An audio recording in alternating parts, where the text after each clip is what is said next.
আর মৌলানারা যেটা আমাদের ইমাম সাহেবেরা আছেন ফাউন্ডেশনের তরফ থেকে ওনারা করেছিলেন 26 খানা।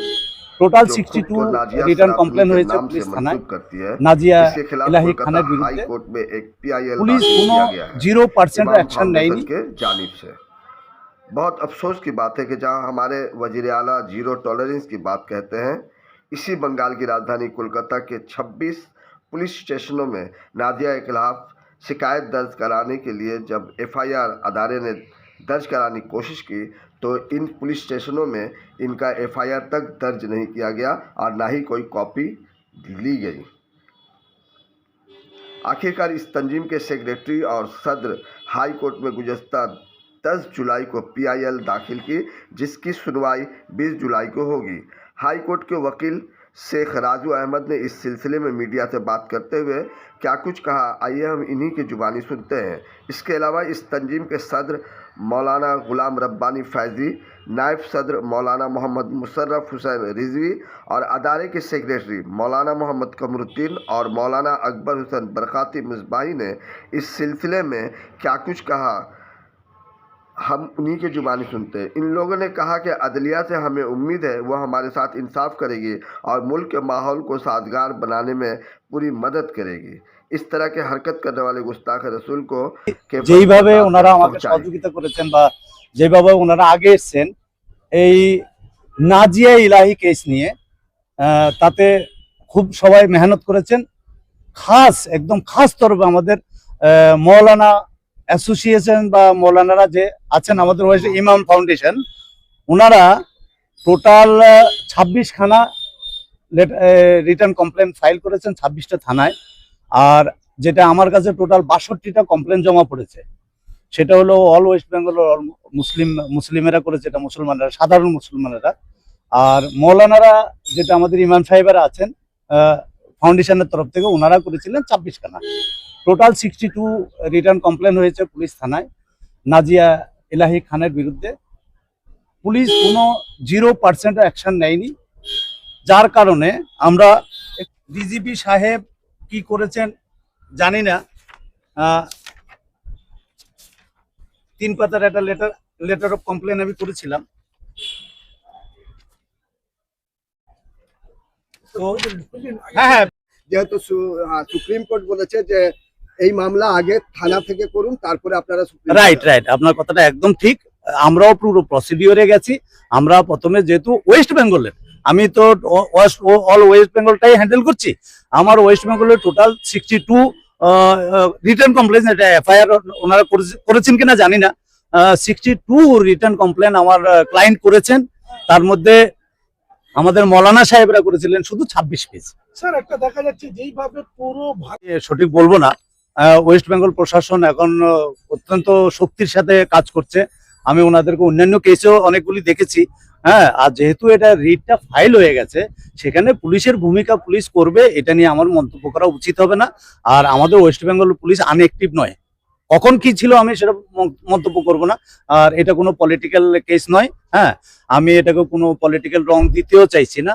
হ্যাঁ, যেহেতু ন্যায়ালয়ের হাতে আছে, মাননীয় ন্যায়ালয়ের প্রতি আমাদের শ্রদ্ধা, আস্থা এবং ভালোবাসা, বিশ্বাস আছে, নিশ্চয়ই আমরা এটা একটা হ্যাস্ত করে ছাড়বো।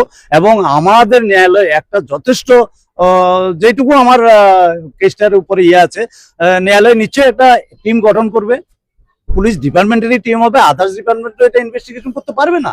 আর আমরা সিবিআই দাবিও করছি না, আমাদের দাবি ওয়েস্ট বেঙ্গল পুলিশের উপরে আমাদের যেহেতু ভরসা আছে, ওয়েস্ট বেঙ্গল পুলিশ তদন্ত করুক, ওকে অ্যারেস্ট করুক, আমাদের বড় কোনো ডিমান্ড নেই। আর আমি লাস্ট আমার মৌলানা টিমকে আমি অত্যন্ত শ্রদ্ধার সাথে ধন্যবাদ জানাচ্ছি যে ওনারা রাত দিন পরিশ্রম করে অন্তত না হয় 5-7 বার ওনারা হাইকোর্টে এসছেন। আমি আভারী ওনাদের।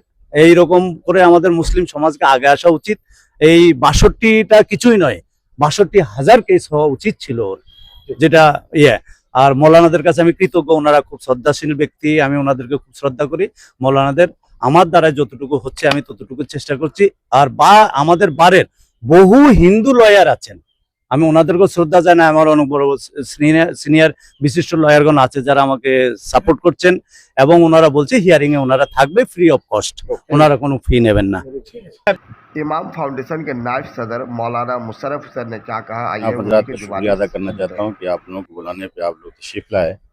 और सबसे ज़्यादा मैं शुक्रिया अदा करता हूँ जनाब शेख राजू अहमद साहब को, जिन्होंने इन्होंने हम लोग को दिशा दिखलाया, रास्ता दिखलाया। वरना हम लोग मस्जिद के इमाम हैं, इतनी जानकारी हम लोग को नहीं थी, हम लोग तो थाने तक ही महदूद रह जाते। लेकिन जब इनसे मुलाकात हुई और यहाँ आए तो इन्होंने हम लोग को हिम्मत दिया और कहा कि आप यहाँ आ गए हैं तो इसके आगे क्या करना है ये हमारा काम है, आप लोग फिक्र रहिए।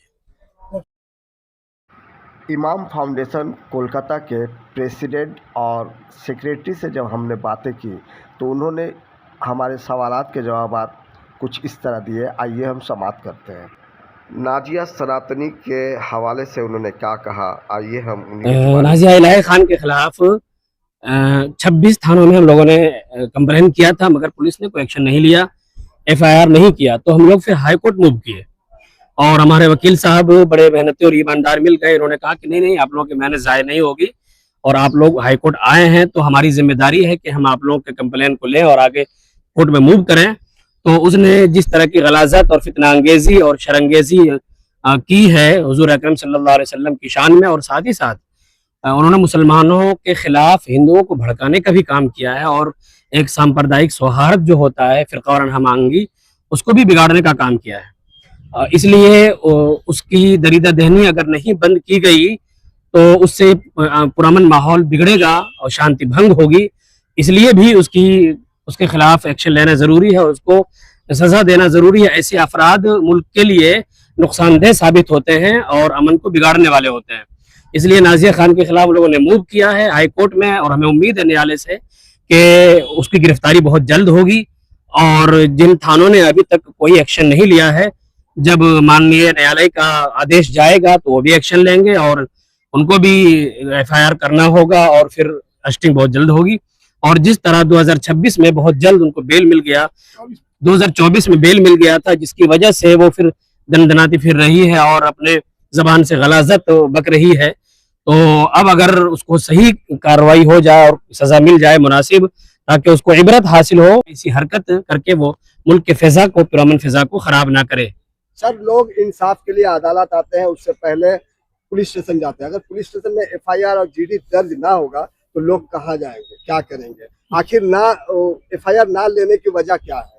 आप लोगों ने किस किस थाने में आप लोग? ये वाकई बहुत अलमिया है कि थानों को जब कंप्लेन जाए तो उसे एक्शन लेना चाहिए, उसका काम ही वही, उसकी जिम्मेदारी है, उसका तो दायित्व है कि ये उसको FIR करना चाहिए। मगर हम लोगों ने 26 थानों में, तिलजला में, तोपसिया में, गार्डन रीच में, मटिया बुरुज में, इकबालपुर में और मुख्तलिफ इलाकों के मुख्तलिफ थानों में हम लोगों ने कंप्लेन दर्ज कराया, मगर उन लोगों ने एक्शन नहीं लिया, समझा बुझा के वापस कर दिया कि जाइए ना किसी न किसी थाने में FIR हो जाएगा। नंबर या FIR नहीं किया ही नहीं है, तो नंबर नहीं दिया, तो नहीं दिया। और उसके बाद देखा कि उन लोगों ने कोई एक्शन नहीं लिया, तो हम लोगों ने आखिर में हाई कोर्ट मूव किया और फिर हाई कोर्ट में हम लोगों ने केस दायर कर दिया है, उसके खिलाफ मुकदमा हो चुका है और हम लोगों को मिल चुका है, हेयरिंग डेट भी मिल चुका है। फाइनली 20 तारीख को हेयरिंग होगी, जिसमें उसको आना पड़ेगा। इमाम साहब, आपको नहीं लगता कि कलकत्ते के मुसलमानों को ये 62, जैसे एडवोकेट साहब ने कहा है कि सिर्फ 62 कंप्लेन, रिटन कंप्लेन आई है, क्या मुसलमान के अंदर में वो जज्बा, वो कौम के लिए मोहब्बत, वो मिल्लत, वो जो था वो मर गया है? इस तरह के नाजिया इलाही खान के लिए और ज्यादा कंप्लेन होनी चाहिए थी। ये बात आपकी सही है कि और ज्यादा कंप्लेन होना चाहिए, लेकिन मैं इस बात से मुत्तफिक नहीं हूँ आपके कि मुसलमानों का जज्बा दीनी मर गया है। उनका जज्बा दीनी बेदार है, लेकिन वो ऐसा नहीं कि लोगों ने नहीं किया है तो वो शरीक नहीं है हमारे साथ। बहुत सारी तंजीमें, बहुत सारे इदारे, सब हमारे उसमें है, हमारे पस मंजर में हैं, सब शरीक हैं, सब हमारे साथ हैं और कहा कि ठीक है अब लोग आगे बढ़ रहे हैं तो हम लोग आपकी तरफ से शामिल हैं, बैकग्राउंड में सब हैं और सभी इसके खिलाफ हैं। आगे अगरचे नहीं आ पाए, लेकिन है, सबकी मर्जी है और ये सब चाहते हैं कि ऐसे लोग को सजा मिलनी चाहिए। नाम और मेरा नाम मौलाना कमरुद्दीन मिसबाही है, मैं इमाम फाउंडेशन का जनरल सेक्रेटरी हूँ।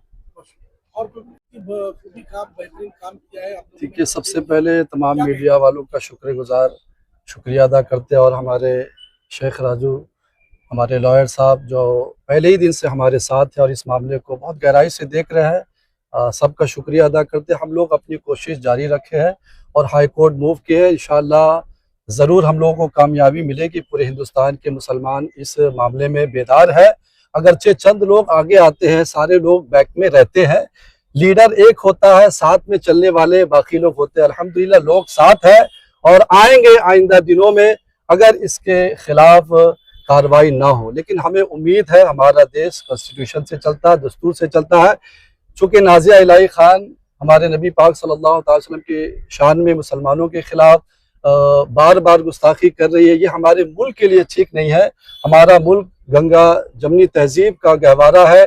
यहाँ हिंदू मुस्लिम सिख ईसाई मिलकर रहते हैं और यहाँ कॉन्स्टिट्यूशन कहता है कि आप किसी मजहब के खिलाफ, किसी मजहब के पेशवा के खिलाफ ऐसी बात नहीं कर सकते जिससे एक कम्युनिटी खास की सेंटिमेंट हर्ट हो।